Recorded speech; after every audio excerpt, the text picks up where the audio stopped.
بسم اللہ الرحمن الرحیم۔ السلام علیکم ورحمۃ اللہ وبرکاتہ۔ آپ تمام حضرات انشاءاللہ خیریت سے ہوں گے۔ اللہ پاک آپ تمام حضرات کو جو وہ جزائے خیر عطا کرے اور اللہ پاک سب کو صحت اور زندگی عطا کرے۔ اسی طرح جو ہے وہ تعلیم کی اس ویڈیو کو دیکھتے رہیے اور سنتے رہیے اور آگے شیئر کرتے رہیے، اور جن لوگوں نے ابھی تک سبسکرائب نہیں کیا ہے وہ اس چینل کو سبسکرائب ضرور کر لیں۔ آج کی تعلیم فضائل ذکر چیپٹر 1 پیج نمبر 428 سے ہے۔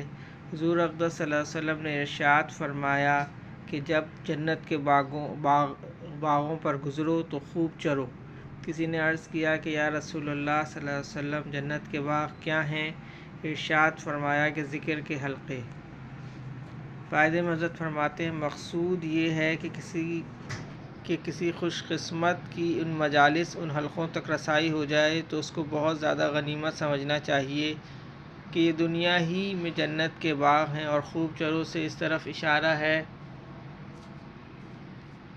اشارہ فرمایا کہ جیسے جانور جب کسی سبزہ زار یا کسی باغ میں چڑھنے لگتا ہے تو معمولی سے ہٹانے سے بھی نہیں ہٹتا، بلکہ مالک کے ڈنڈے وغیرہ بھی کھاتا رہتا ہے لیکن ادھر سے منہ نہیں موڑتا۔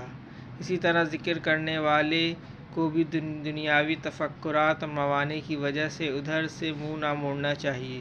اور جنت کے باغ اس لیے فرمائے کہ جیسا کہ جنت میں کسی قسم کی آفت نہیں ہوتی، اسی طرح یہ مجالس بھی آفات سے محفوظ رہتی ہیں۔ ایک حدیث میں آیا ہے کہ اللہ کا ذکر دلوں کی شفا ہے، یعنی دل میں جس قسم کے امراض پیدا ہوتے ہیں، تکبر، حسد، کینہ وغیرہ، سبھی امراض کا علاج ہے۔ صاحب الفوائد نے فی الصلاۃ والوعید نے لکھا ہے کہ آدمی ذکر پر مداومت سے تمام آفتوں سے محفوظ رہتا ہے۔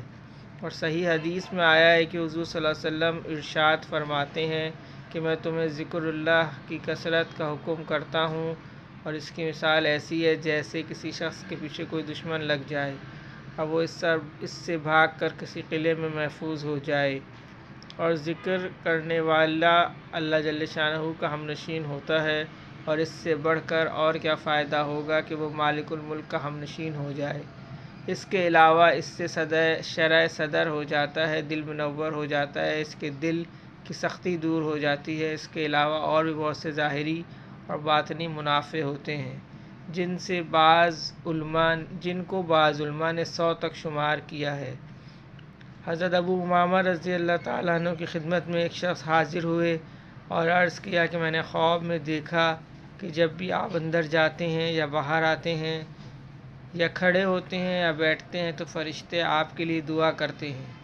ابو امامہ رضی اللہ تعالیٰ عنہ نے فرمایا کہ اگر تمہارا دل چاہے تو تمہارے لیے بھی دعا کر سکتے ہیں، اور پھر یہ آیت پڑھی، یا ایھا الذین آمنوا اذکروا اللہ ذکرا کثیرا سے رحیمہ تک۔ گویا اس طرف اشارہ ہے کہ اللہ تعالیٰ شانہ کی رحمت اور ملائکہ کی دعا تمہارے ذکر پر متنفع ہے۔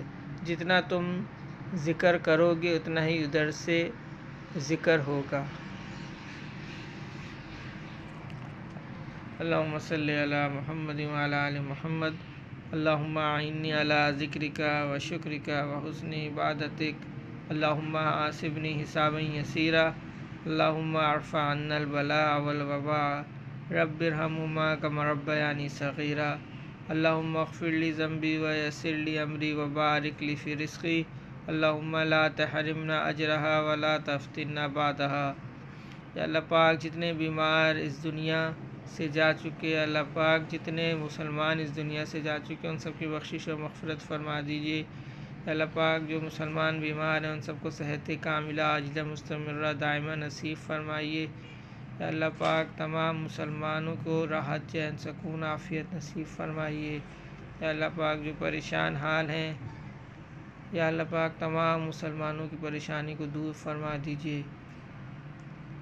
سبحان ربک رب العزت عما یصفون وسلام علی المرسلین والحمد للہ رب العالمین۔ آمین برحمتک یا ارحم الراحمین۔